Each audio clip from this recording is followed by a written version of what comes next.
आमर संस्कृति आमर संस्कार सर्वदा रहु आम सहित। भारतर महान ग्रंथ आउ काव्यगुड़िकर संपूर्ण संकलन सब्सक्राइब करंतु तिलक।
जय श्रीकृष्ण। एबे मु विराट स्वरूपर आगामी कथा आपन कहवा आरंभ करी। श्रीकृष्ण गीतार 11 अध्याय अर्जुन को निजर विराट स्वरूप दर्शन कराइले। यापर गीतार 7टी अध्याय एबे बाकी रही। तेणु प्रथमे गीतार बाकी अध्याय मु आपन को देखैबी। तत्पश्चात महाभारत युद्धर से भाग प्रस्तुत करी जो श्रीकृष्णकर मुख्य भूमिका रही आ जोठी निजे पार्थसारथी भूमिकार कर्तव्य पालन करछंती। आउ पांडवों राज्याभिषेक करी तांको पुणी कुरुक्षेत्र को नहीं आसिले जोठी पितामह भीष्म सर सज्जारे सोई मृत्यु को अपेक्षा करथिले। सेठारे श्रीकृष्ण कहवा द्वारा से दिव्य महापुरुष पितामह भीष्म पांडवों को जो अंतिम उपदेश देले एवं जो दिव्य ज्ञान शिक्षा देले तार उपमा सारा संसार रे विरल। ज्ञानी लोके तो ताको गीता भली ही गुरुत्व दियंती। उक्त शांति पर्व परे भगवान श्रीकृष्ण मानव लीलार से परम सुंदर भाग रही जोठी कि से पृथ्वी रे करिथिबा निजर समस्त कर्म को गोटिए गोटिए करी सजाइचंती। माता पितांक व्यतीत निज जादव कुलर समस्त संपर्कियों को कल्याण रास्ता देखाइचंती। आवश्यक क्षेत्र रे अधर्म अन्याय एवं अहंकार विनाश करचंती। जो महाभारत युद्ध क्षेत्र में श्रीकृष्ण गीतारे कहिथिले से भयंकर महायुद्धर मुख्य कारण कौन थिला? से महाविनाशर बीज केउठी पड़िथिला? ए बीज सेतेबेले पड़िथिला जेतेबेले दुर्योधन पांडवंकर उन्नति आ प्रगति रे असह्य होईगला। दुर्योधन सेमानकु जीवन मारिदेबा की चेष्टा कला।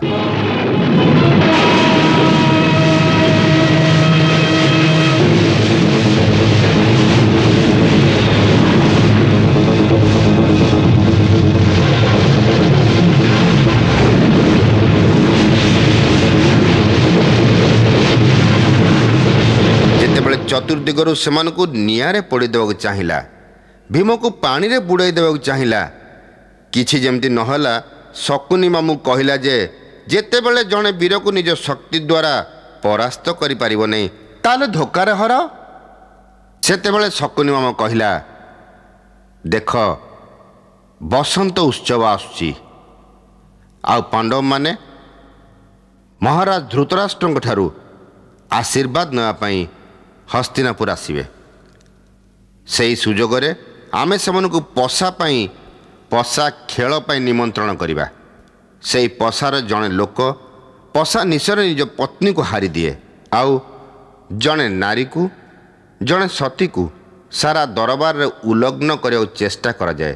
ଏହାଠୁ ବଡ଼ ଦୁର୍ଭାଗ୍ୟ ଏ ଦେଶରେ ଏ ସଂସ୍କୃତିରେ ଆଉ କିଛି ନାହିଁ।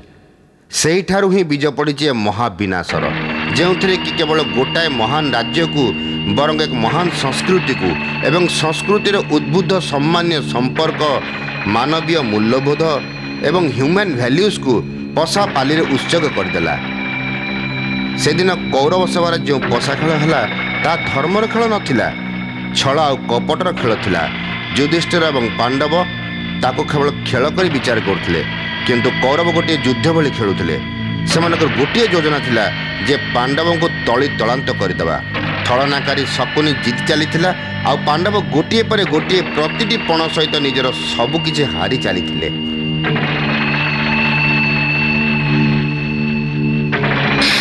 ପ୍ରଭୁ, ଦ୍ୱିତ କେତେ ବିନାଶକାରୀ ହେଇଥାଏ ସେ କଥା ଜାଣି ମଧ୍ୟ ଧର୍ମରାଜ ଯୁଧିଷ୍ଠିରଙ୍କ ଭଳି ମହାଜ୍ଞାନୀ ବି ଦ୍ୱିତ ଭଳି ମହାବିନାଶକାରୀ ଖେଳ ଖେଳିବାକୁ ପ୍ରସ୍ତୁତ ହେଇଗଲେଣି। ଦେବୀ, କୌଣସି ବି କ୍ଷତ୍ରିୟ ଦ୍ୟୁତ ଏବଂ ଯୁଦ୍ଧକୁ ଉପେକ୍ଷା କରିପାରିବନି। କ୍ଷତ୍ରିୟର ଧର୍ମ ହେଉଛି ଯେ ଯେତେବେଳେ ଜଣେ କ୍ଷତ୍ରିୟକୁ ଯୁଦ୍ଧ କିମ୍ବା ଦ୍ୟୁତ ପାଇଁ ଆହ୍ୱାନ ଦିଆଯିବ ତେବେ ସେ ମନା କରିପାରିବନି, କାହିଁକିନା ଦ୍ୟୁତ ବି ଏକ ପ୍ରକାର ଯୁଦ୍ଧ। ଦ୍ୟୁତ ଏବଂ ଯୁଦ୍ଧ ଦୁଇଟି ଯାକର ପରିଣାମ ବିନାଶକାରୀ। ତଥାପି ବି କ୍ଷତ୍ରିୟ ଦ୍ୟୁତ ଖେଳିବାରୁ ନିଜକୁ ନିଜେ ବିରତ କରିପାରିନଥାନ୍ତି।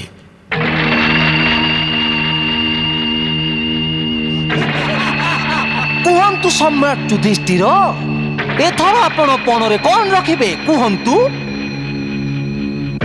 ମାମାଶ୍ରୀ, ସବୁକିଛି ତ ଆପଣ ଜିତି ସାରିଛନ୍ତି। ଏବେ ପଣ ରଖିବା ପାଇଁ ମୋ ନିକଟରେ କଣ ବା ଅଛି?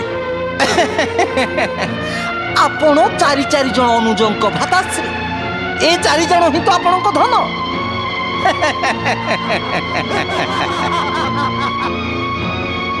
ଏଗାର।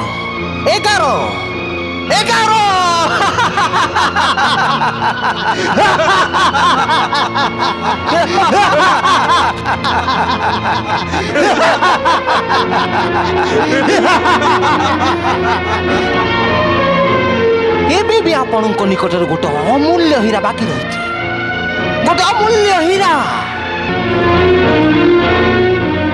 ନାହିଁ, ମୋ ପାଖରେ କୌଣସି ହୀରା ନାହିଁ। ଅଛି ସମ୍ରାଟ, ଅଛି। ପାଞ୍ଚାଳି ଦ୍ରୌପଦୀ। ମାମାଶ୍ରୀ,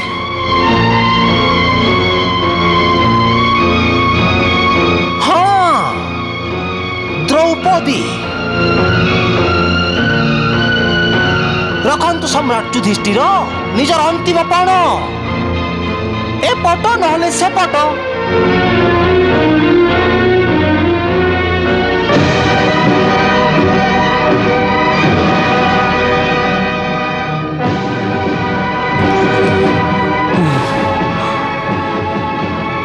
ମୁଁ ଦ୍ରୌପଦୀକୁ ପଣରେ ରଖୁଛି।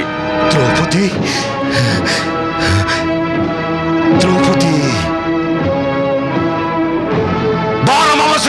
ଅବଶ୍ୟ ପଡ଼ିବ ଭଣଜା, ଅବଶ୍ୟ ପଡ଼ିବ।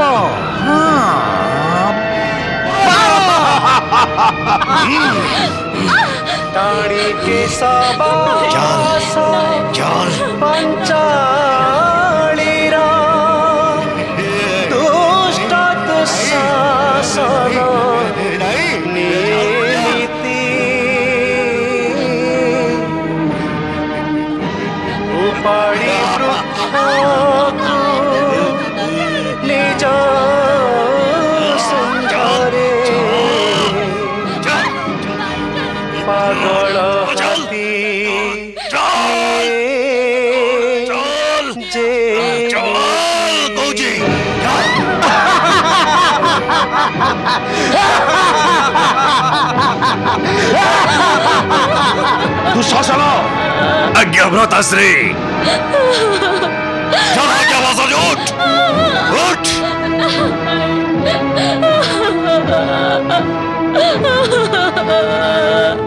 आस द्रौपदी आस आसी मो कोଳରେ बसी जाओ। दुर्योधन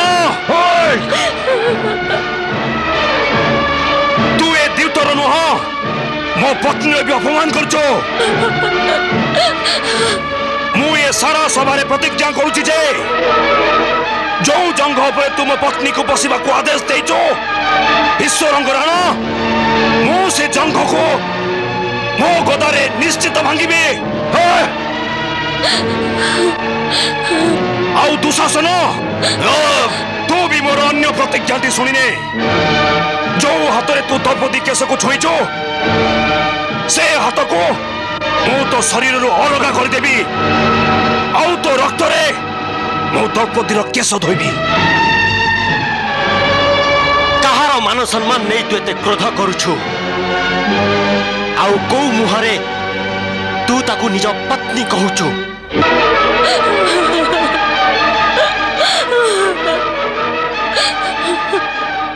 ये अरे ये तो पांच पांच जन पति को पत्नी।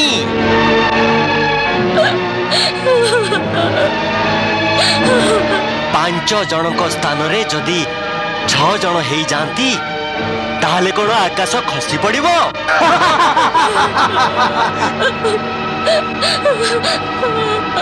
दुशासन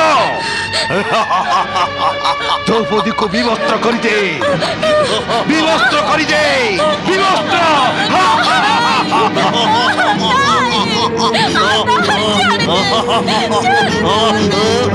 जानी देवी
भरोसा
तापरे सभारे पुणी थरे गोल सृष्टि हैला।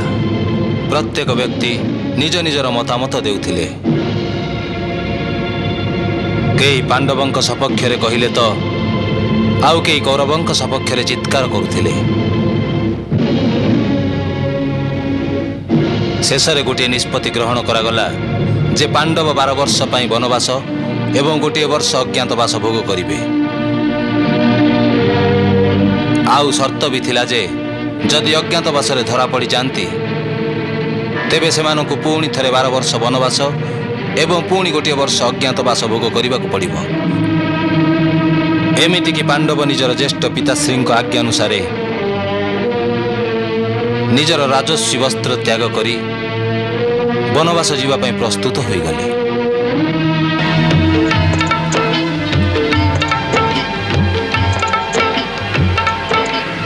अनुमति जाई मातांकु मागु थांती हाथ जोड़ी। अनुमति जाई मातांकु मागु थांती हाथ जोड़ी। छाती रे लदी जे पथर जीवे मातृभूमि छाड़ी राजा दास होई हो राजा दास होई।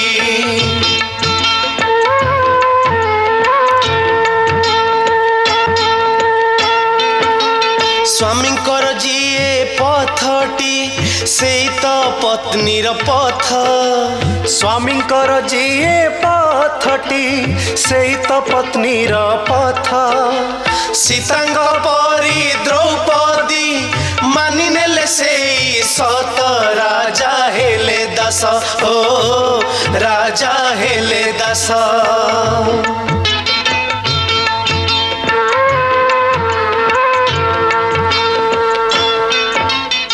मामाश्री मोर ए कथारे संपूर्ण विश्वास रही जे द्यूत पूर्वर आपण जादू मंत्र द्वारा गोटी को निजर अधीनस्थ कर देथिले।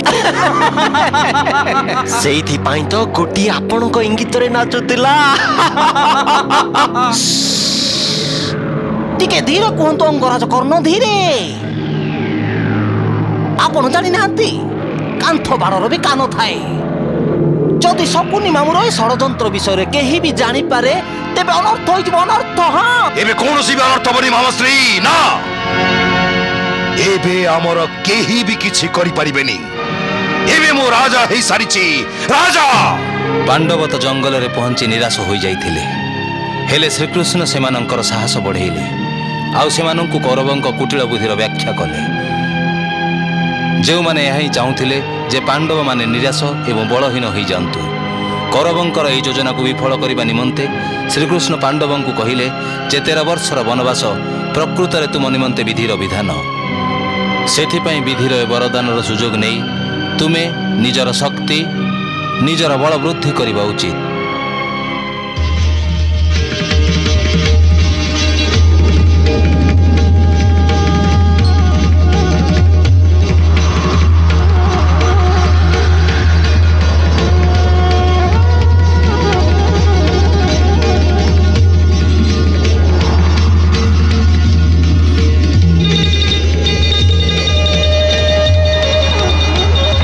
आज पंचु पांडवंक अज्ञातवासर प्रथम दिन।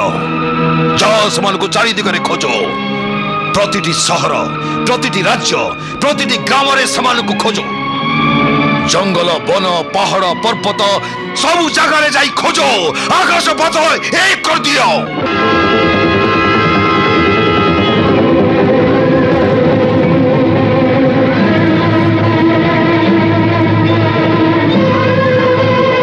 पांडव मिलुले होते माश्री एबे कोड हबो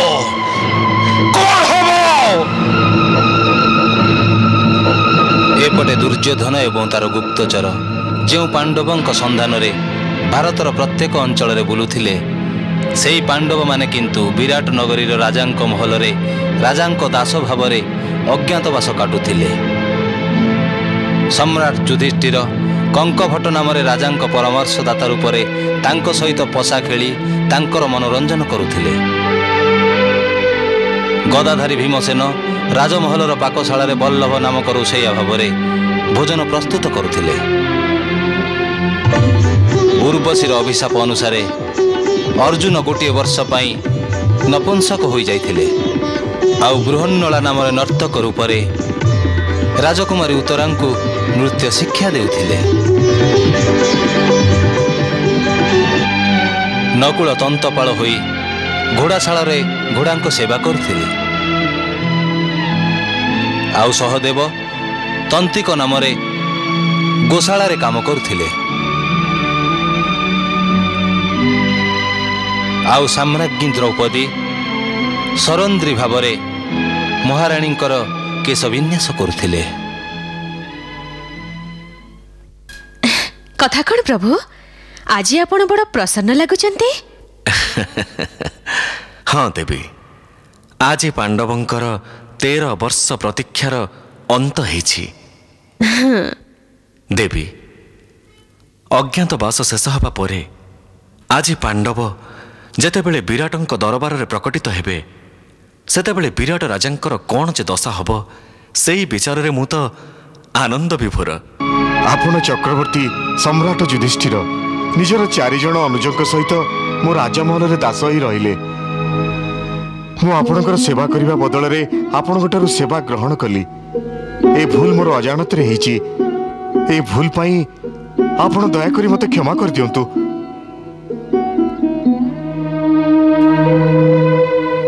नहीं नहीं महाराज नहीं, ये आपण कौन करुछंती? अजाणतर हेइथिबा भूल पाई क्षमा मागुछंती। बरंग आपण हमको न चिन्हि पारिबा ही आम मानक पई भलो थिला। जदि चिन्हि पारि थांते तेबे आम पई लुचिबा बहुत कष्टकर हेइथांता। आउ आमे अज्ञातवासर धरा पड़ी थांतु।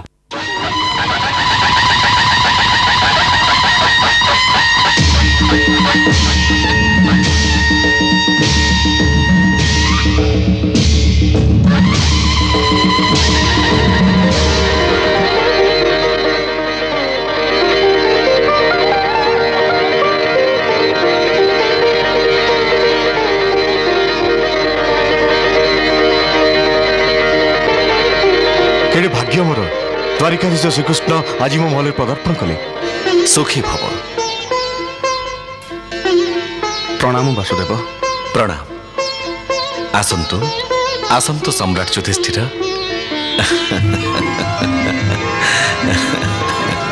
13 वर्ष पूर्वर पसारे सबकिछि हारी से माने निर्धन हो जाइथिले, किंतु अज्ञातवास परे एबे हमकु सेमानक राज्य फेराइबाकू हबो।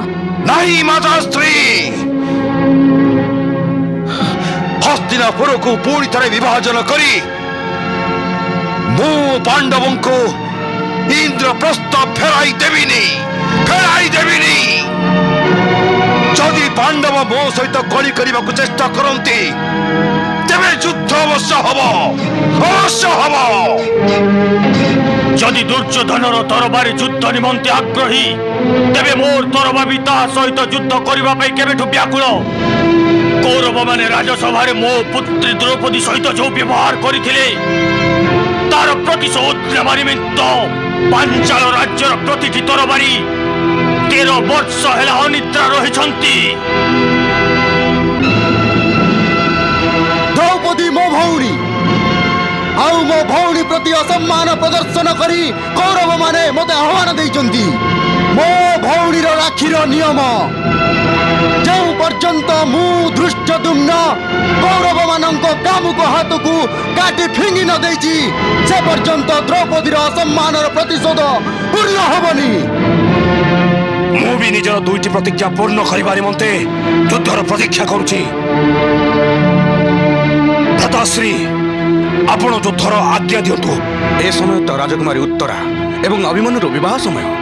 महाराज युधिष्ठिर विवाह घुंची जाई पारे किंतु युद्ध नुहे। विवाह घुंचाइबार आवश्यकता नहीं। जदि घुंचाइबार अछि तेबे युद्ध घुंचाइबार प्रयास करिबा उचित। कारण जे पर्यंत युद्ध अनिर्वाच्य न होइछि ताठू दूरे रहिबा उचित।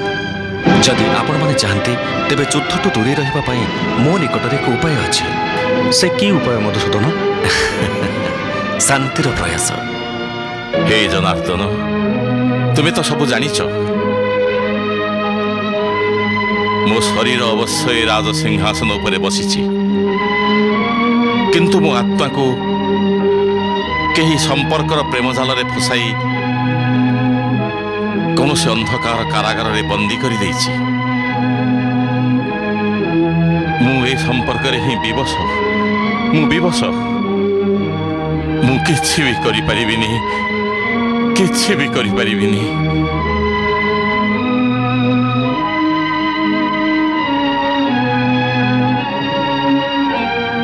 महाराज धृतराष्ट्र आपण निज विवशतार कांदना कांदी निजर कर्तव्य पछघुंचा दे पारिबेनी ताठू दूरे जाई पारिबेनी। आपण हेउछन्ते राजा आउ राजा केबे कहार अधीनस्थ ही न थाए ना कहार से बंदी ही थाए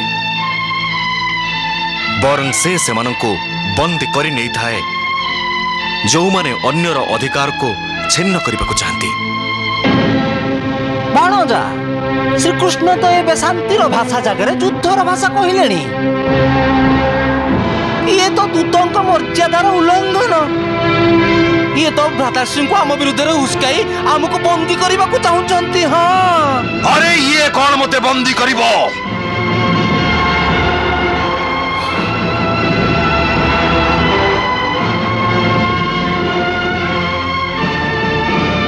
मु ही तक बंदी करिबी।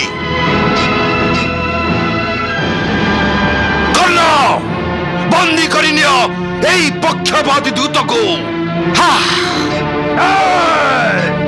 सावधान केही भी जदि द्वारिकाधीशंक आड़क गोटाए पाद बढ़ेबा को साहस करे तेबे एठी एई दरबार रे मुंड गड़े देबी। सत्यकी बस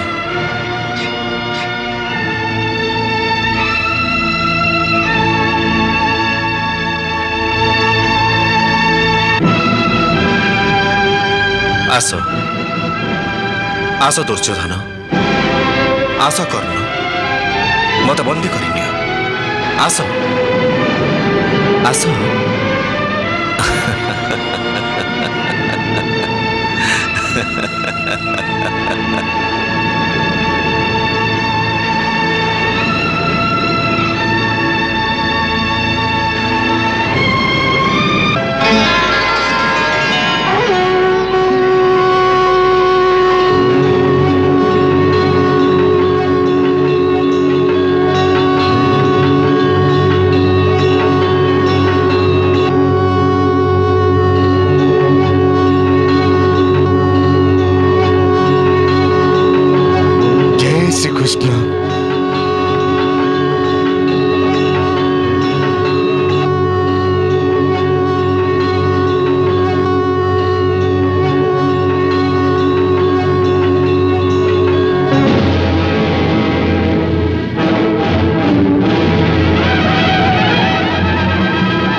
पांडव एवं श्रीकृष्ण तरफ शांतिर अंतिम उद्यम विफल हेबा परे कौरव माने हस्तिनापुर रे एवं पांडव माने विराट नगरी रे निज निजर समराभ्यास जारी रखिले।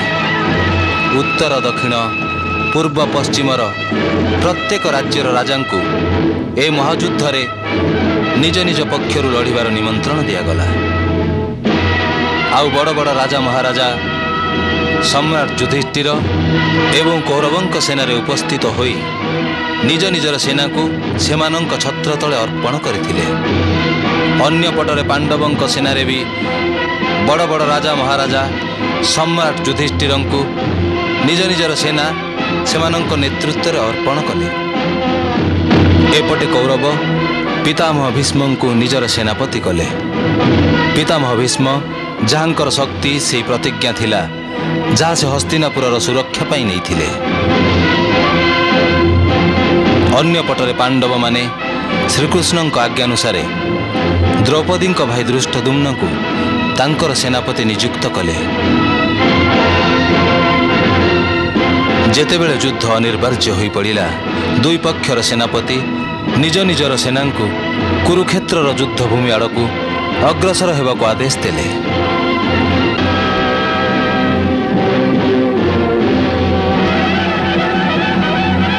मो पितामह भीष्म कौरव सेनापति निजर समस्त सैन्य को कुरुक्षेत्र आड़ को जावाक आदेश देउची। ए महाभयंकर युद्ध को टाळिबार समस्त प्रयास जेतेबेले विफल होईगला सेतेबेले दुई पक्षर सेना अंतिम महाविनाश आड़क अग्रसर हेले। अश्वारोही पदाधिक बाहिनी एवं गजारोही युद्धभूमि रे छाउणी करने निमंते अग्रसर हेउथिले। योद्धांक संख्या को देखि एमिति लागुथिला जेमिति कुरुक्षेत्र रे योद्धांकर बन्या आसी जाइछि जहाँकि समग्र युद्धभूमि को आच्छादित करी रखिथिला। ए महाविनाशकारी युद्ध को रोकिबा निमंते समस्त चेष्टा करा जाइथिला किंतु मनीष जहाँ भी इच्छा करू विधि जहाँ निश्चित करिछि ताकू केही टाळी पारिबेनी कारण विधिर विधान तो एमती ही थाए।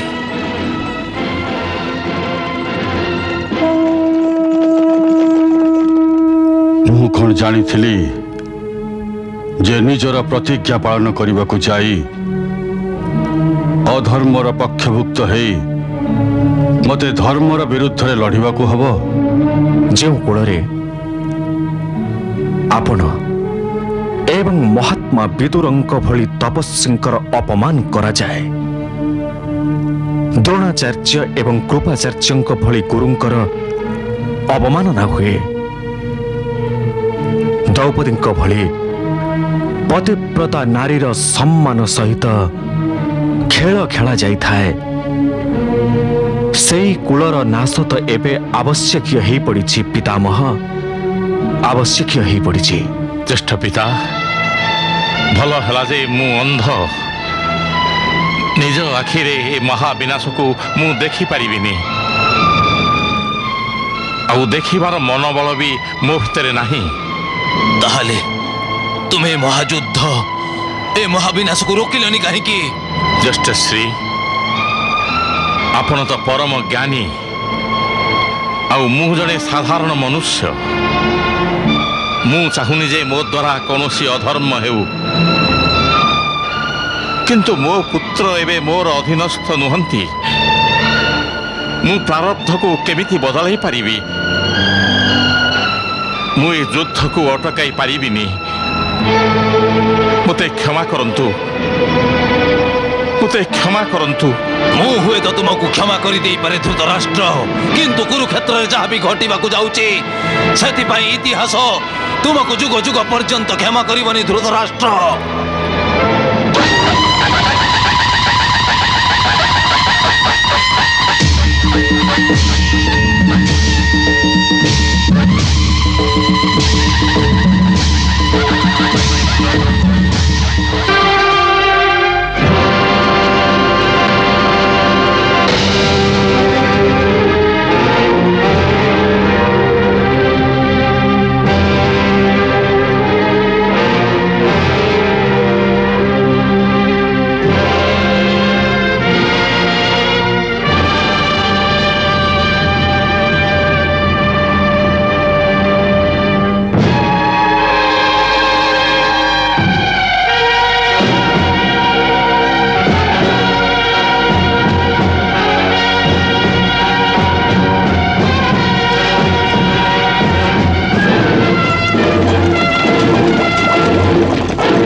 धर्मक्षेत्रे कुरुक्षेत्रे समवेतादुदुत्सव मामका पांडवाश्चैव किम कुर्वत संजय।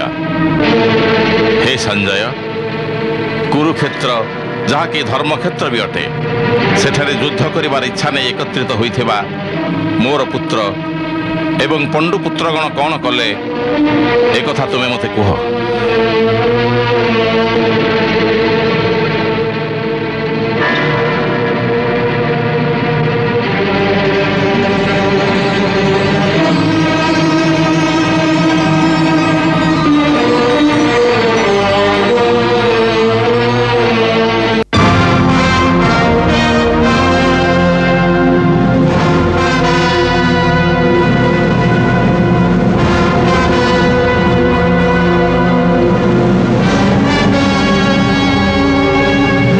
केशव, मु कौरवों सेना को अवलोकन करने को चाहूँगी।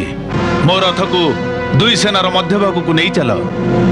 ताहले तमे देखा चाहूछ जे दुर्योधन को विजयी करने निमंते केउ सब योद्धा सम्मिलित होइछन्ते आउ तुमको कहा सहित युद्ध करने को हबो। हाँ केशव, मो ताहा ही देखा चाहूँगी। चलो मो रथ को दुई सेनार मध्यभाग को नहीं चल।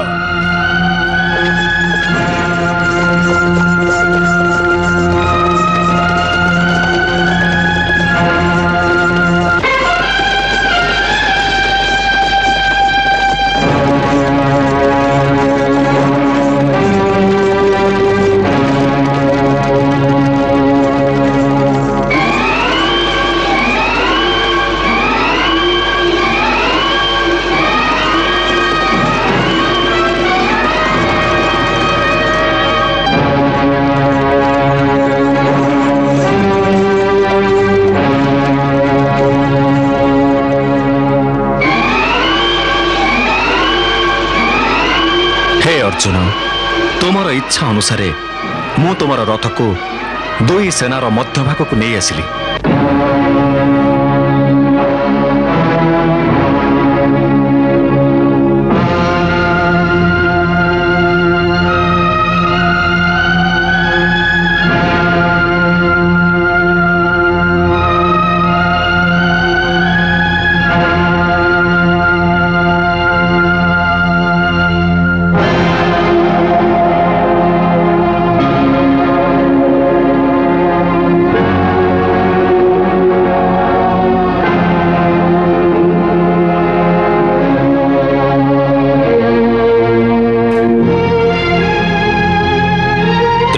स्नेह एवं मोहमायर जालरे पड़ जाइथिबा अर्जुन पाई ये सही दुर्बल मुहूर्त थिला जेतेबेले से निजे दुर्बल होई पड़ुथिला। शत्रु सेनारे निजर आत्मीय स्वजन मानंकु देखि तार सर्वांग थरिबाकु लागिला। तार आत्मविश्वास दुर्बल होई पड़ुथिला। बेलकु बेल से भावनार बशवर्ती हेउथिला। ए समय भावनार नुहे युद्ध करिबार। तुम गांटीपर टंकार शुणा निमंते ना केवल युद्ध भूमि बरं आकाश रे देवता गण भी प्रतीक्षा करिछन्ते।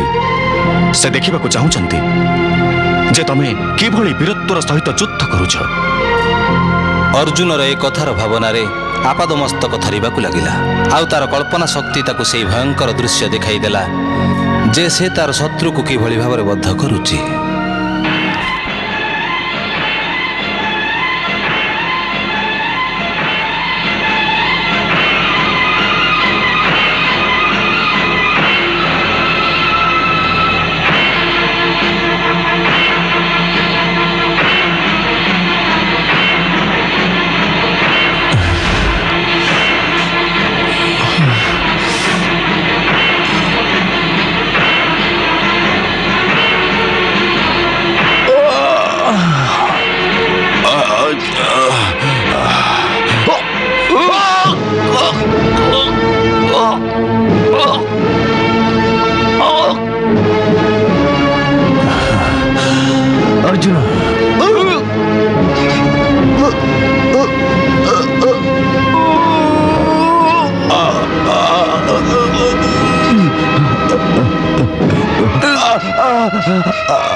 रक्तरे निजको रंगई पारिबिनी। मो आत्मा तो से दृश्यर कल्पनार थरी उठुछि। कृष्ण मु मो आत्मीय स्वजन लहू केमिति बुहाई पारिबि, केमिति बुहाई पारिबि? जो पितामह अंतरु मो पई प्रेम एवं स्नेहर गंगा जमुना सर्वदा प्रवाहमान, से पितामह छाती मु तरवारी भूसी रक्तर सुख केमिति छुटई पारिबि? मु कौनसी दैत्य नुहे जे आपण लोक रक्त स्नान करी। ये मो द्वारा कदापि हो पारिबनी, कदापि नुह। पार्थ तमे एमानकु निजर भाबुच, सेतिपई तमे एमानकु मृत्युर द्वार देखेबाकु चाहुन। किंतु जदि तमे एमानकु हत्या न करिवो तेबे एमाने अवश्य तुम समस्तंकु हत्या करिदेबे। हे मधुसूदन, जदि से माने मते मारिबाकु चाहुचंती तेबे मारंतु, मोर सेतिपई चिंता नाही।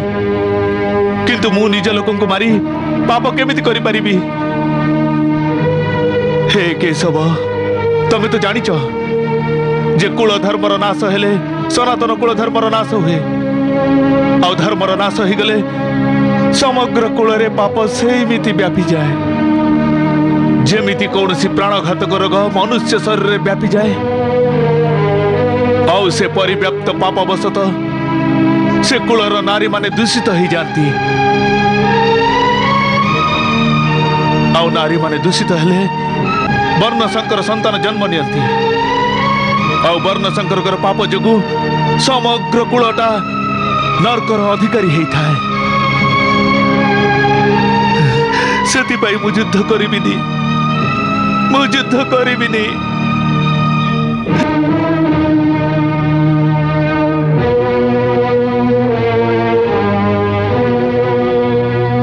हे मधुसूदन, परस्पर विरोधी विचार आक्रमण रे मोर मति भ्रमित हो जाउची। एई द्विधावशत मते मोर मार्ग स्पष्ट दृश्य होनी। हे कृष्ण, तमे मोर गुरु भगवान, मु तमर शरणापन्न। एबे तमे मते मार्ग प्रदर्शन कर, मते रास्ता कह, कौन उचित आउ कौन अनुचित?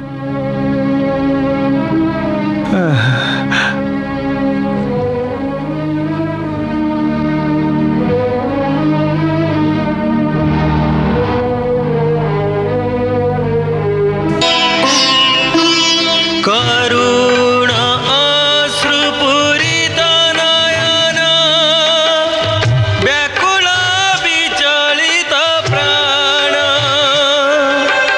संबोधित करी पार्थ को कहूथंती श्री भगवान, कहूथंती श्री भगवान।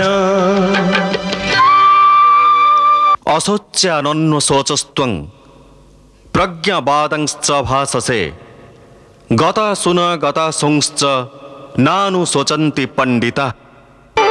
एक परे एक ज्ञान जे देउथंती श्री भगवान, कुरुक्षेत्र रे सभिंक केंद्रित होइछि ध्यान, केंद्रित होइछि ध्यान।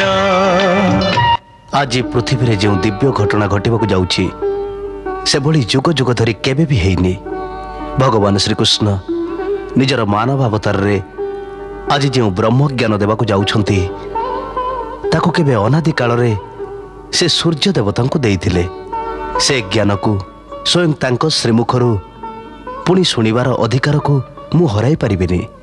शोकर योग्य एनुहंती केही जे जा पाई तमे करूछ शोक।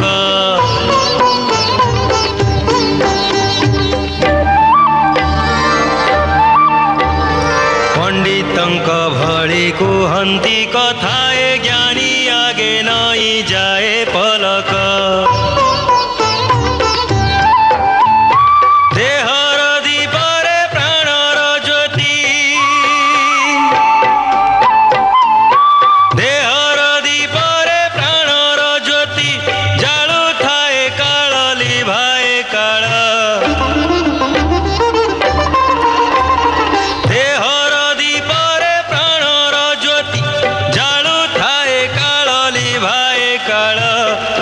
जन केबे न हुए अस्थिर गले छाड़ी के ही संसार ज्ञानी जन केबे न हुए अस्थिर गले छाड़ी के ही संसार।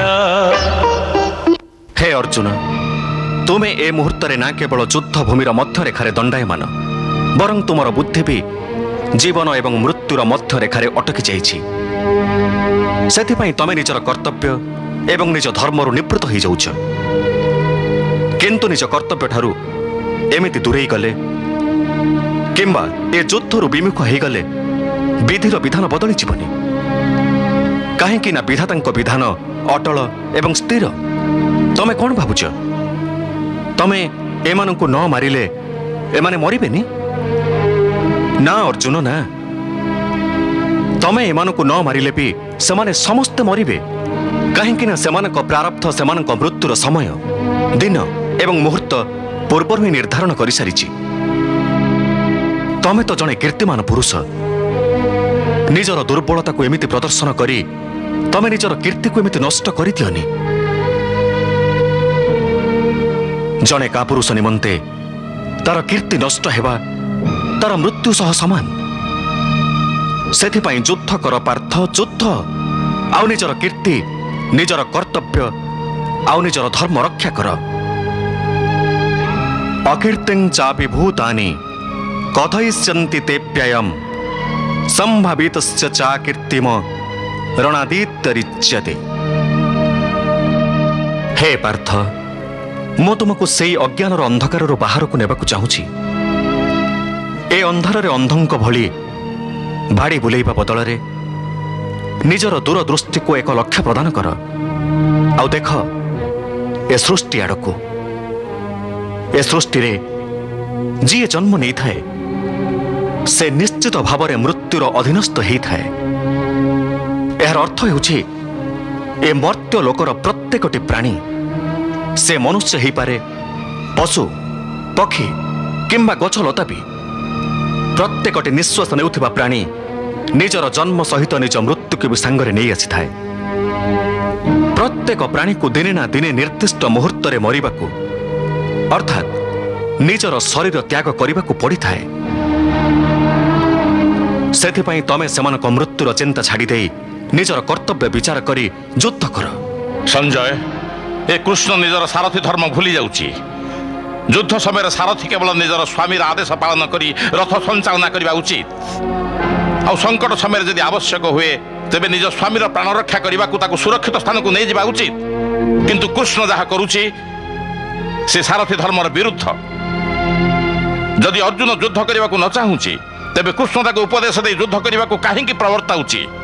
जातस्य हि ध्रुव मृत्यु ध्रुवं जन्म मृतुस्य च तस्मात् अपरिहार्यर्थे न त्वं शोचितु अर्हसि। एक कथा ठीक कृष्ण, सेमानक प्रारब्धर मृत्यु लेखा अछि, किंतु सेमानक मृत्युर कारण मु काहेकि हेबी? जदि पितामहक मृत्युर समय आगत होइछि तेबे से अवश्य मरि जिवे, किंतु मु काहेकि तांको निज हाथ मारिबी? तबे ठीक अछि न मार, किंतु मते प्रथमे एक कथा कह जे किए तुमर भीष्म पितामह? कोउटे अछंती तुमर भीष्म पितामह? ए कोन पचारछ जे भीष्म पितामह कोउठी किए? तुमको दृश्य होनी ना कोन? एई सम्मुखरे त छिड़ा हैचंती पितामह भीष्म। से जे रथ ऊपर छिड़ा हैचंती? हां सेई तो। किंतु से जे रथ ऊपर छिड़ा हेबार देखा जाउछंती पार्थ, से तो भीष्म पितामहଙ୍କର शरीर। मु पचारुछि जे प्रकृत भीष्म पितामह किए कोउठी? हे कृष्ण, तम कथा मु आदौ बुझी पारुनी। से जी दृश्य होचंती से भीष्म पितामह नुहंती, केवल शरीर। ता माने भीष्म पितामह होचंती अन्य कहीं? अवश्य सही कथा तो मु तुमको बुझाउछि। देख ध्यानपूर्वक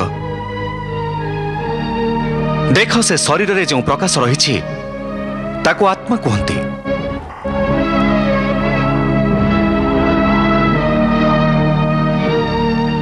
मु तुमको दिव्य चक्षु प्रदान करुछि।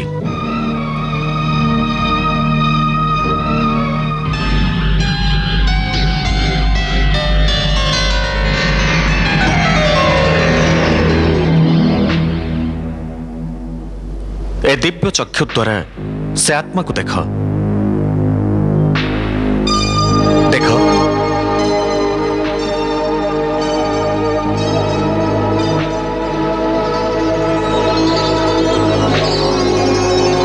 देख शरीर भितर जो आत्मा अच्छी जो प्रकाश अच्छी से ही तो प्रकृत भीष्म पितामह देखिपारुछ तांको आत्मा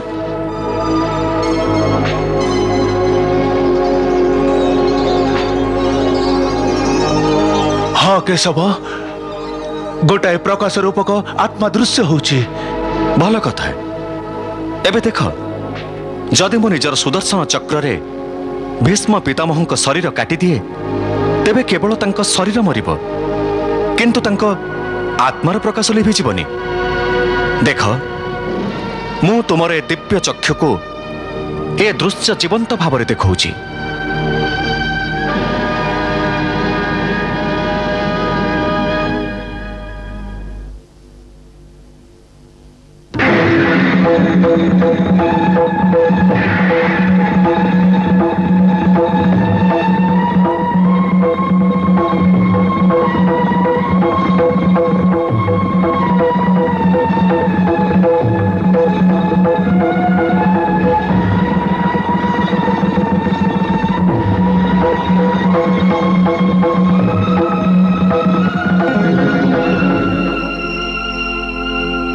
देखिल तो अर्जुन मो सुदर्शन रे केवल तांकर शरीर नाश हैला किंतु तांको आत्मार दीपक तो एपर्यंत भी सेमिति जलुची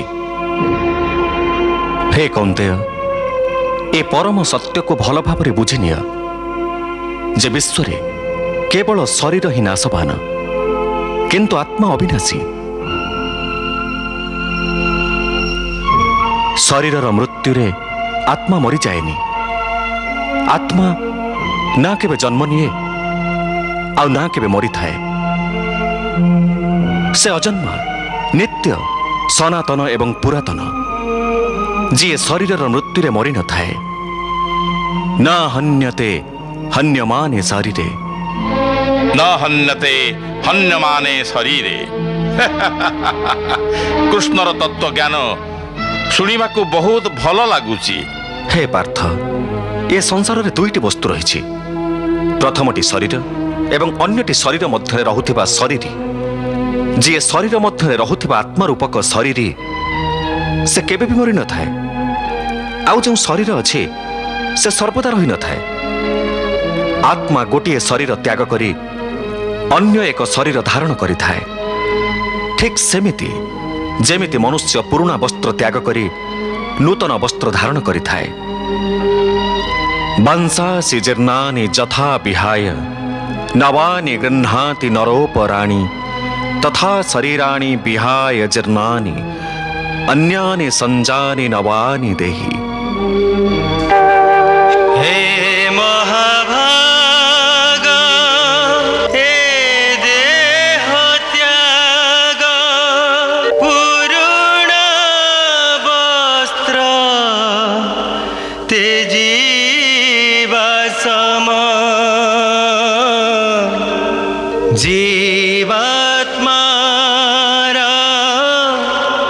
नूतन जन्म सते नुआ परिधान धारण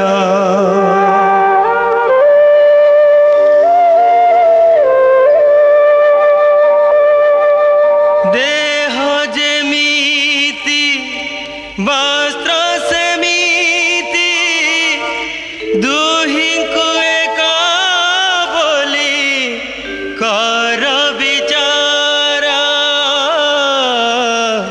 देह वस्तु जेते बदलिले आत्मा हुएनी परिवर्तन वाह प्रभु वाह हे पार्थ केवल एतिके बुझिनिय जे मृत्यु एक द्वार सदृश जहाँ भीतर को प्रवेश मात्र के आत्मा पुराना शरीर त्याग करि थाए प्रकृत रे मृत्यु एवं जन्मर दुईटी द्वार रही जी कि परस्पर सम्मुख अवस्थित प्राणी जेतेबेले मृत्युर द्वारस्थ होता है सेतेबेले से शरीरर मृत्यु होता है आत्मार प्रकाश से शरीर को त्याग करे आग को अग्रसर हुए आउ पुणी से प्रकाश नूतन जन्मर द्वार रे प्रवेश करिथाए जेउठी जीवात्मा को पुणी एक नूतन शरीर प्राप्त होता है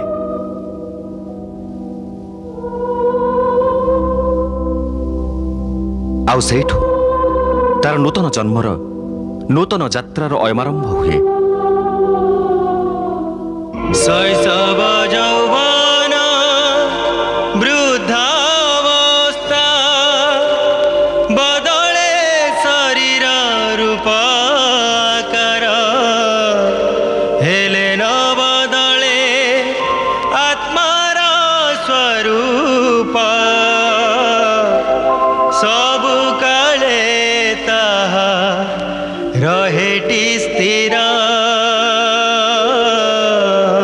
वाह वाह आज तो श्रीकृष्णंकर श्री मुखरू ज्ञानर गंगा बही चली ए गंगारे तो अर्जुन बुड़ी ही जीव आउ ये कृष्ण तार बुद्धि भेद करी ही छाड़िब परमात्मा अंश आत्मा परमानंद कलेबर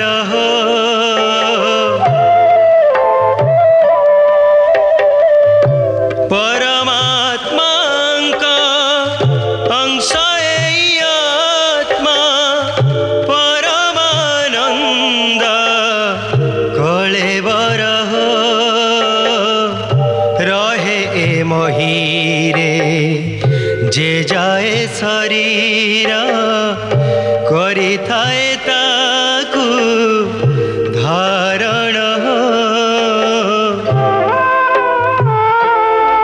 ए सबु विचार करी तमे ना केबे कहार मृत्यु रे शोक करिबा उचित आउ ना केही न मरिबार खुशी प्रदर्शन करिबा उचित ना बंचिबारे खुशी हुओ ना कहारी मरिबारे तुमे शोक कर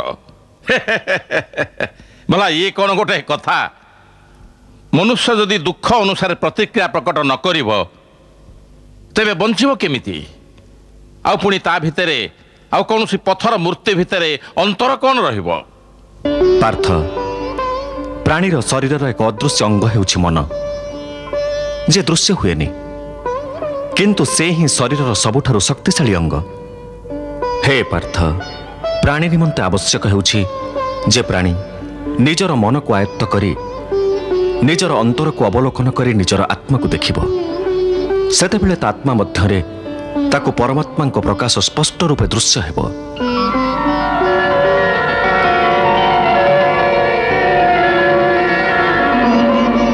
एहाकु कुहंती परमात्मा सह साक्षात्कार तमे तो कहूच जे निज भीतर को अवलोकन करी आत्मा को एवं से आत्मारे प्रकाशित परमात्मा को चिन्ह अर्थात आत्मा ठू भिन्न अन्य कहीं अच्छी जे आत्मा को चिन्हब एक कथा कहा को कहूच जे आत्मा को चिन्ह किए चिन्हब अंतर आत्मा को तुमर मन मन हाँ तुमर मन किंतु तमे तो कहूच जे मन मायार भ्रमजाल पड़ जाई प्राणी को विभिन्न नाच नचई थाए ताहले से आत्मा और परमात्मा आड़ को कहीं नहीं जीव तमे ठीक प्रश्न पचारि अर्जुन तार उत्तर हेउछि जे जेउ पर्यंत तुमे निजे निजको मन एवं विषयर अधीन रे रहिबाकु दब से पर्यंत तुमको से नाच नचौथिब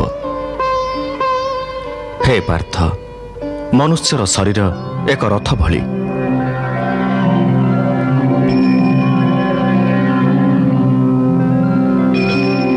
से रथरे जो घोड़ा माने अछंती सेमानंको मनुष्यर इंद्रिय बोली धरिनिय से इंद्रियों को घोड़ा को जो सारथी चालना करे से सारथी ही मन आउ से रथरे बसिथिबा जी से रथर स्वामी से ही तो आत्मा मनुष्यर इंद्रिय निजर विषय वासना आड़ को आकर्षित होइथांती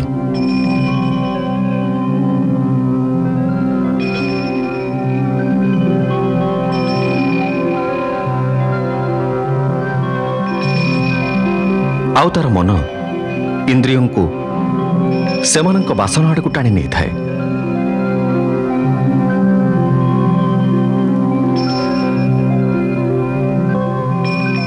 यह से पर्यंत संभव हो चले जे पर्यंत जीवात्मा निजर मन को आयत न करि पारे।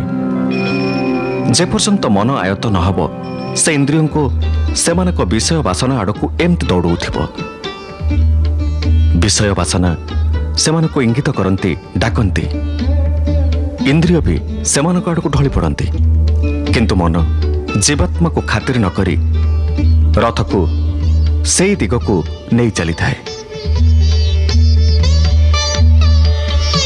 किंतु जेतेबेले तमे निजे मनर अधीन रे न रही मन को निजर अधीन करदेव तेबे सही मन जने भल सारथी भली तुमर शरीर स्वरूप रथ को सीधा प्रभुंक पादतल को नहीं जीव।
ज्ञान मनुष्यर हृदय रे वैराग्य सृष्टि करि पारे। आउ सही सत्य ज्ञान एबे मु तुमको प्रदान करूची। तमे तो प्रदान करूछ कृष्ण, किंतु मो मन ताकू काहे ग्रहण करि पारुनी। काहे कि ना ए पर्यंत तमे मोह एवं भ्रमर अंधकार रो बाहर को आसिन, सेथिपाई तमे से ज्ञान ग्रहण करने को असमर्थ। सेथिपाई तो मु तुमको बुझाऊची जे केवल शरीर ही मरी थाए, आत्मा मरी न थाए। सेथिपाई तमे शरीर मोह त्याग कर, सेमानक मृत्युर शोक त्याग कर, किंतु तमर मन से सत्य को मानिबा को चाहुनी। तमे ठीक कहूच केशव, मु तमर कथा बुझी तो पारुची, किंतु मो मन ताकू ग्रहण करूनी काहेकि? एहर कारण कौन? एहर कारण होची से रज्जु जहाकू तम मन निज देहरे गुड़े रखिछि। कौ रज्जु? संपर्कर रज्जु, आत्मीय संपर्कियंक मोह। तमे ठीक कहिछ। ए संपर्क संबंधर रज्जु मते चतुर्दिगरु बांधी रखिछि, किंतु मैं रज्जु को केमिति विच्छिन्न करिबी?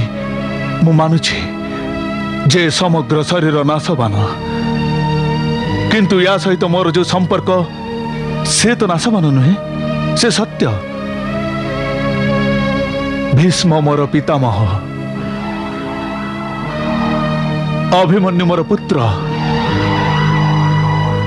महावीर भीम मोर सहोदर भाई, ए संपर्क तो सत्य। हुए तो ए सभी शरीर मरी जाई पारे, किंतु ए समस्त सहित मोर जो संपर्क रही से तो मरीजीवनी। जेमिति आज मो पिता महाराज पंडुकर शरीर नहीं, किंतु मो पिता आज भी महाराज पंडु अटंती। पिता पुत्रंकर से पवित्र संपर्क जाई शेष हेनी। ए संपर्कर पवित्रता को मु केमिति प्रहार करिबी? अर्जुन, ए संपर्क आत्मीयता सब ए जन्मर, ए जन्म पूर्वर बा ए जन्म परे ए संपर्कर कौन से अस्तित्व रही न थाए। ए दादा मामू भाई पुत्र पितामह पूर्व जन्म रे केउंटी थिले? कौन थिले तुमर? आ पर जन्म रे कौन हेबे? ये केउंटी थिबे? ए सबुर उत्तर अछि तुम निकटरे? ना केशव। पूर्व जन्म रे जेतेबेले तुमर मृत्यु हेथिबो,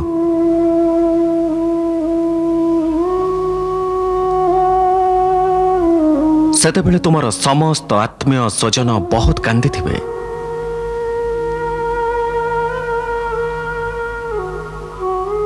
ତୁମର ପତ୍ନୀ ତୁମର ପୁତ୍ର ବହୁତ ବିଳାପ କରିଥିବେ।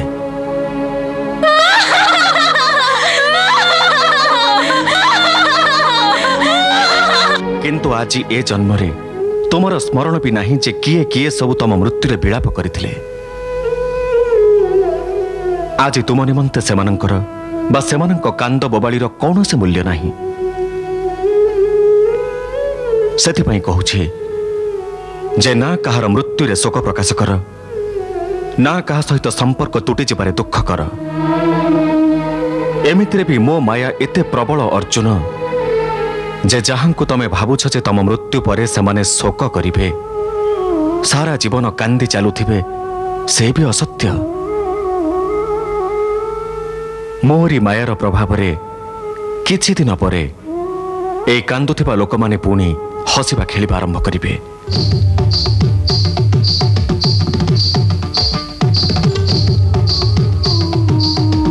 ମିତ୍ର 4 ଦିନ କାନ୍ଦିଥାଏ, ଭାଇ 10 ଦିନ କାନ୍ଦିଥାଏ, ପତ୍ନୀ ତାଠୁ ଅଧିକ କାନ୍ଦିଥାଏ, ମାତା ସବୁଠୁ ଅଧିକ ଦିନ ପର୍ଯ୍ୟନ୍ତ କାନ୍ଦିଥାଏ। କିନ୍ତୁ ସମସ୍ତଙ୍କ ଆଖିର ଲୁହ ଧୀରେ ଧୀରେ ଶୁଖି ଯାଇଥାଏ, ଆଉ ସେଇ ଆଖିରେ ପୁଣି ଥରେ ନୂଆ ନୂଆ ସ୍ୱପ୍ନର ପ୍ରକାଶ ଘଟିଥାଏ।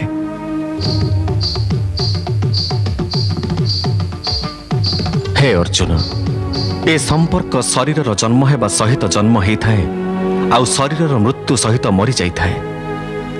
ସେଥିପାଇଁ ଏ ସମସ୍ତ ସମ୍ପର୍କ ସମ୍ବନ୍ଧର ଚକ୍ରବ୍ୟୁହର ବାହାରକୁ ବାହାରି ଆସ। ଆତ୍ମା ଅମର, এই ଅମର ସତ୍ୟକୁ ଚିହ୍ନି ରଖ। ସମ୍ପର୍କ ତ ବଦଳିଥାଏ। ସଞ୍ଜୟ, ଏମିତି ଲୋକ ଥାନ୍ତି ଯେ ପରିବାରରେ ଫାଟ ସୃଷ୍ଟି କରିଥାନ୍ତି,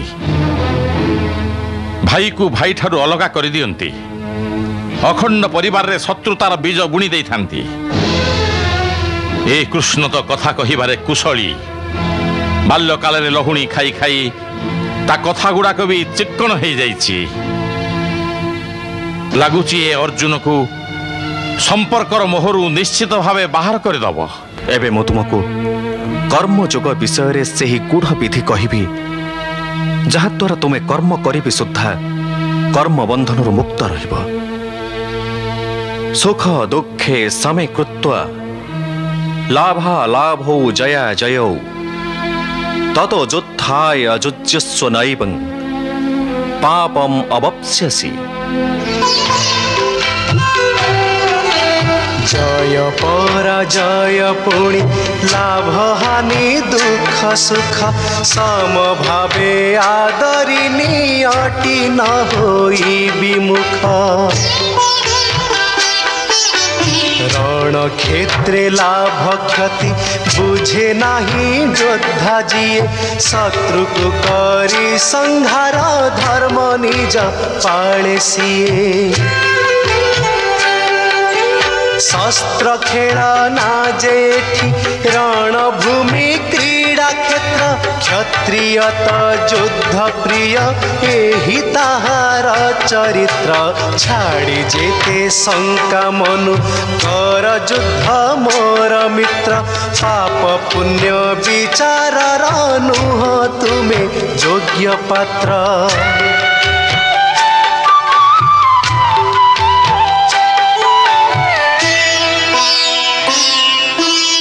ঠিক এইଭଳି ସୁଖ ଦୁଃଖ, ଲାଭ ହାନି, ଜୟ ପରାଜୟ ଅଥବା ଜିତିବା ହାରିବାକୁ ଏକା ଭଳି ବିଚାର କରି କେବଳ ଏଇଥିପାଇଁ ଯୁଦ୍ଧ କର, କାହିଁକି ନା ଏ ମୁହୂର୍ତ୍ତରେ ଯୁଦ୍ଧ କରିବା ହିଁ ତମର କର୍ତ୍ତବ୍ୟ। ଆଉ ଯଦି ଏଇ ମାନସିକ ପ୍ରବୃତ୍ତିରେ ଏହାକୁ ନିଜ କର୍ତ୍ତବ୍ୟ ବିଚାର କରି ଯୁଦ୍ଧ କରିବ, ତେବେ ତୁମକୁ ଏଥିରେ ପାପ ଲାଗିବନି। ଏ କ'ଣ କହୁଛ କେଶବ, ଯେ ଯୁଦ୍ଧ କରି ପାପ ଅର୍ଜନ କରିବିନି? ଯୁଦ୍ଧରେ ତ ବହୁତ ହିଂସା ହବ, ଅନେକ ପ୍ରାଣୀଙ୍କର ହତ୍ୟା ହବ, ଆଉ ମନୁଷ୍ୟ ସେ ପାପରୁ କେମିତି ରକ୍ଷା ପାଇବ? ଯଦି କୌଣସି ବି କାର୍ଯ୍ୟ ନିଷ୍କାମ କର୍ମଯୋଗୀଙ୍କ ଭଳି କରାଯାଇଥାଏ, ତେବେ ନା ତାର ପାପ ଲାଗିଥାଏ ଆଉ ନା ତାର ପୁଣ୍ୟ ମିଳିଥାଏ। ନିଷ୍କାମ କର୍ମଯୋଗ? ହଁ, ନିଷ୍କାମ କର୍ମଯୋଗ। ये तो बड़ा आश्चर्य कथा कहूच केशव। मोर बुद्धि एसबू को ग्रहण करि पारुनी। कारण तुम बुद्धि उपरे एपर्यंत से आसक्तिर परदा पड़ी। आउ जो निष्काम कर्मयोग कथा मु कहूछि ताहार भित्तिभूमि ही निराशक्तिर आधार उपरे आधारित। हे अर्जुन, ए निराशक्त जोग को जदि तुम बुझी जाओ तेबे तुम जीवन रे पूर्ण शांति ही आसीजिव। हे माधव, ए जोगर साधना केमिति करंती? ए जोगर नियम कौन? एहार साधना निमंते हजार वर्ष तपस्यार कौन सी आवश्यकता नहीं। एहार साधना तो क्षण मात्र के ही जाई थाए। क्षण मात्र के? हाँ, क्षण मात्र के। जो क्षण रे प्राणी निजर मनर स्वभाव को परिवर्तन करि दिए सही क्षण। कर्मण्येवाधिकारस्ते मा फलेषु कदाचन मा कर्म फल हेतु भूर्मा ते संगोस्त कर्मणि। हे अर्जुन, केवल कर्मर संकल्प ही प्राणीर अधिकार रे थाए, तार फल प्राणीर अधिकार रे न थाए। ताहा केमिति? सही कथा तो कहूछि मु पार्थ। टिके से दृश्यर कल्पना कल जे नगरर श्रेष्ठीଙ୍କ सम्मुखरे बहुत स्वादिष्ट व्यंजन परसा जाइछि।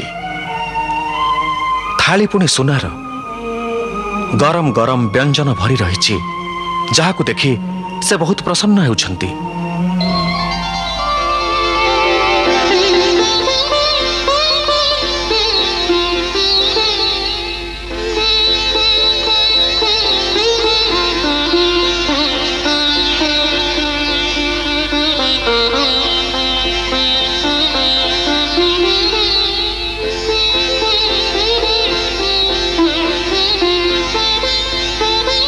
से बड़ खुशी रे प्रथम गुंडा उठेले।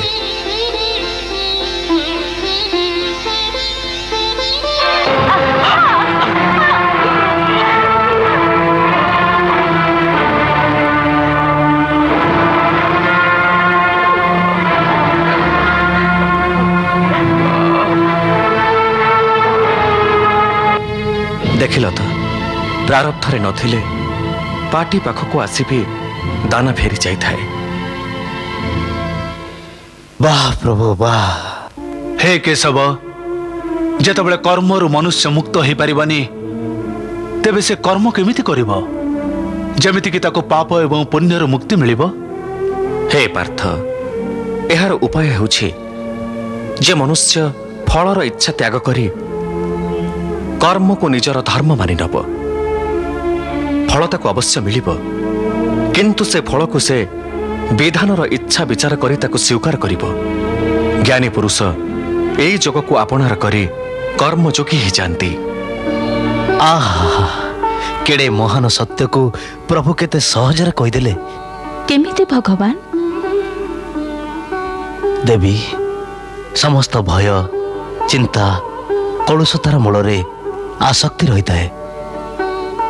कर्मयोग फलर आसक्ति को त्याग करने को प्रवर्ताई थाए, अर्थात निष्काम होई कर्म करने को कही थाए। एथिरे मनुष्यर की लाभ होइते भगवान? लाभ एया देवी जे कर्मयोग चित्त को शुद्ध एवं भयमुक्त करि थाए। हे पार्थ, ईश्वर को समर्पण करिवार भावना रे करा जाउथिबा कर्म फल प्राप्ति पाई कामना रखी करा जाउथिबा कर्म ठारू केते गुण रे अधिक श्रेष्ठ होई थाए। ज्ञानी पुरुष कर्म फल रे एते टिके भी आशा न रखी स्थिर बुद्धि जोग करी कर्म करि थाए, आउ पाप पुण्य आदि भावना ठारू मुक्त होई थाए। पार्थ, तमे भी ए सब भावना रु मुक्त होई जिवो जदि तमे स्थिर बुद्धि कर्म रे आचरण करिवो। जोगस्तः कुरु कर्माणि संगं त्यक्त्वा धनंजय सिद्ध्य सिद्ध्योः समभूत्वा समत्वं जोग उच्यते। धन्य प्रभु, आपण धन्य। देवी, प्रभुंकर अमृत वचन को सुनी तमे भी धन्य हो गल। हे भोलानाथ, ये अमृत वचनर रिमझिम वर्षारे तो मो देह मन एमिति भिजिगला जे मु तो तृप्त हो गली। देवी तुम्हें तो केवल ए अमृत वचनर वर्षारे भिजिगल, किंतु सेपटे अर्जुन को देख,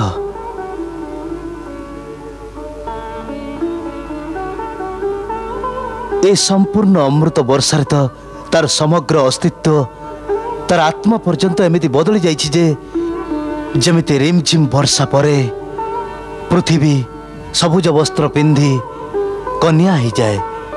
आपण को ज्ञान रे दिव्याग्नि रे मो मन मो बुद्धि मोर अज्ञता तथा मोर अहंकार सब किछि जली पड़ी भस्म हो जाइछि। मो आत्मार समस्त बोझ हल्का हो जाइछि। मते एमती लगुछि जेमती गोटे जंदा गोटे पत्र ऊपर चढ़ी नई बढ़ी को अतिक्रम कर जाउछि।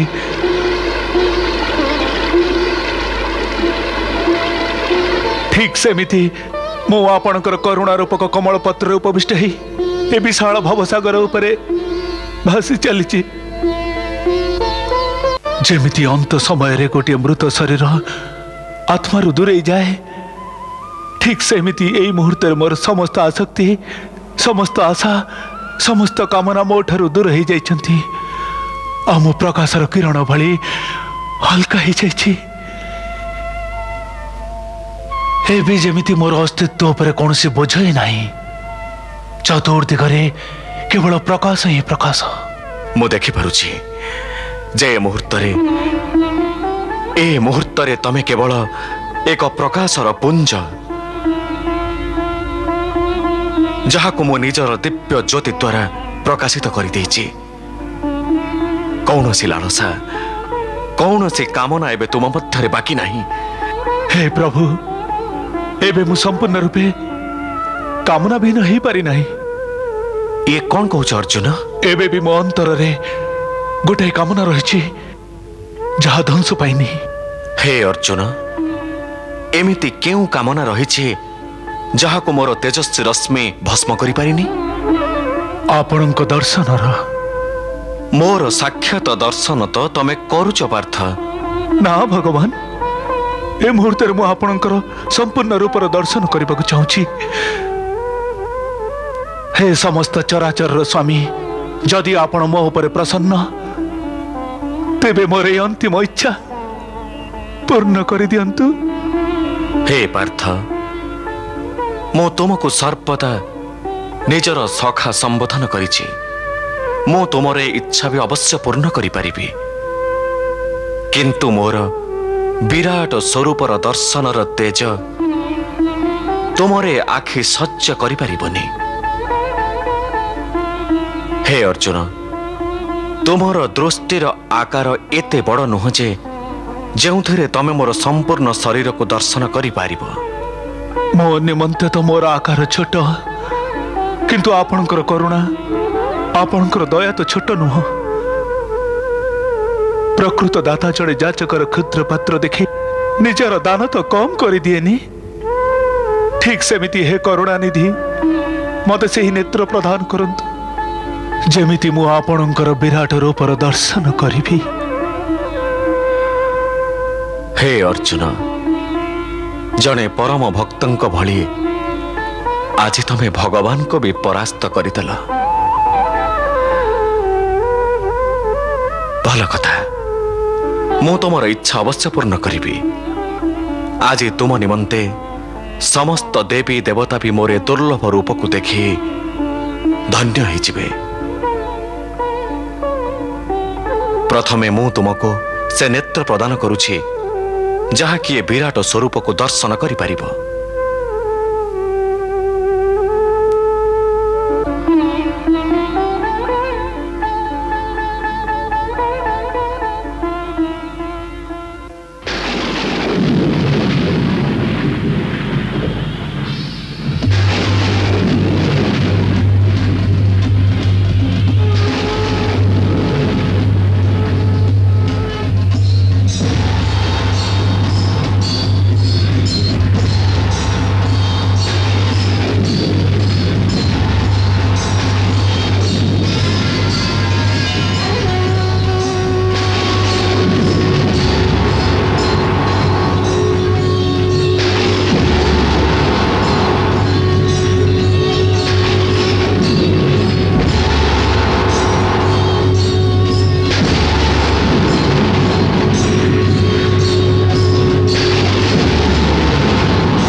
जय श्री कृष्ण, जय श्री कृष्ण, जय श्री कृष्ण, जय श्री कृष्ण, जय श्री कृष्ण।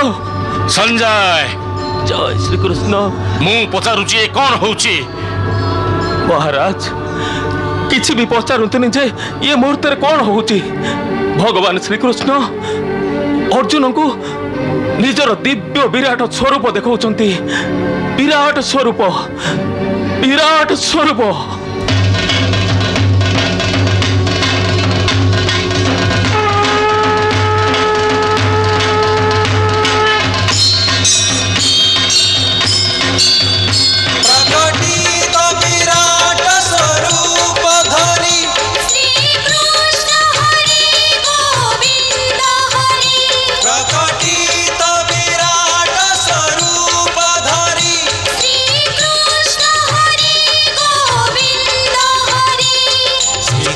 हरि गोविंद हरि, श्री कृष्ण हरि गोविंद हरि, श्री कृष्ण हरि गोविंद हरि, श्री कृष्ण हरि गोविंद हरि।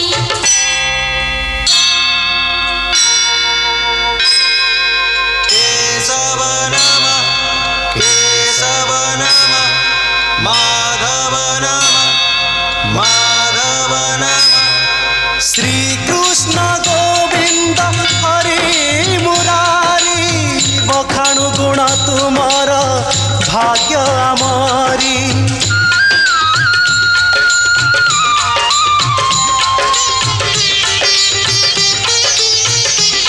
विराट स्वरूप प्रभु तुम काया, तुम्हारा जय जय त्रिभुवन सारा।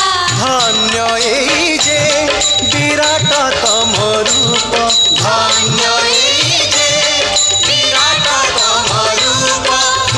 हुए जे ए ब्रह्मांड सारा। तुम्हारा जय जय त्रिभुवन सारा।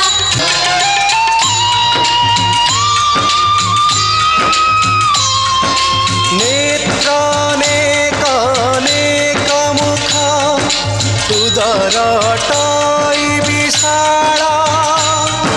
मुखमंडल रे प्रज्वलित ध्वंसर दावानला। जन जन करी दुष्ट दुराचारी, से भीषण मुखे प्रवेश करी। मुखे जलुवा से अनल रे आसी पड़ी गले ध्वंस बेला रे। गुरुजन आत्मीय सजन सब गले जानी से हुत सने। हेले महाकाल ए अंतकाल आसीछि तुम इशारा रे। महाकाल ए अंतकाल आसीछि तुम इशारा रे। तुम्हें नित्य, तुम्हें रुद्र, तुम्हें माया ए संसार। यक्ष गंधर्व नाग देवता, तुम्हारी सृष्टिर आधार। कर्म अनुसारे सुगति दुर्गति नाथ करिथाओ तमे प्रदान। कल्याण तमे, वरदान तमे, भगवान तमे, तमे निर्वाण। अगम्य भेद्य तुम्हारी माया, अगम्य भेद्य तुम्हारी माया। तुम्हें ही जाना तुम्हारी माया। विराट स्वरूप प्रभु तुम काया, तुम्हारा जय जय त्रिभुवन सारा। ओ प्रभु आमे मर्त्य लोकर प्राणी, निर्बल जाचक पुण्य ज्ञानी। श्री कृष्ण हरि गोविंद हरि, मोहन माधव कृष्ण हरि। ए मने प्रेमर जाली दिया दीप, दूर हेउ मनु जेते हिंसा भाव। श्री कृष्ण हरि गोविंद हरि, मोहन माधव कृष्ण हरि। ओ स्तन दियो तब श्री चरण रे भक्तिर सुअ छुटुए मन रे। कृष्ण हरि गोविंद हरि मोहन माधव कृष्ण हरि। ओ रही थाउ प्रभु कृपा तुमरी ए संसार प्रभु निय पारी करी। श्री कृष्ण हरि गोविंद हरि मोहन माधव कृष्ण हरि। ओ जोड़ी हस्त प्रभु करुछु मिनती रही थाउ तब चरण रे जे भक्ति। कृष्ण हरि गोविंद हरि मोहन माधव कृष्ण हरि। कृष्ण हरि गोविंद हरि मोहन माधव कृष्ण हरि। कृष्ण हरि गोविंद हरि मोहन माधव कृष्ण हरि। कृष्ण हरि गोविंद हरि मोहन माधव कृष्ण हरि। कृष्ण हरि गोविंद हरि मोहन माधव कृष्ण हरि। हरे कृष्ण कृष्ण कृष्ण हरे हरे हरे कृष्ण कृष्ण कृष्ण हरे हरे हरे कृष्ण कृष्ण कृष्ण हरे हरे हरे कृष्ण कृष्ण कृष्ण हरे हरे हरे कृष्ण कृष्ण कृष्ण हरे हरे हरे कृष्ण कृष्ण कृष्ण हरे हरे।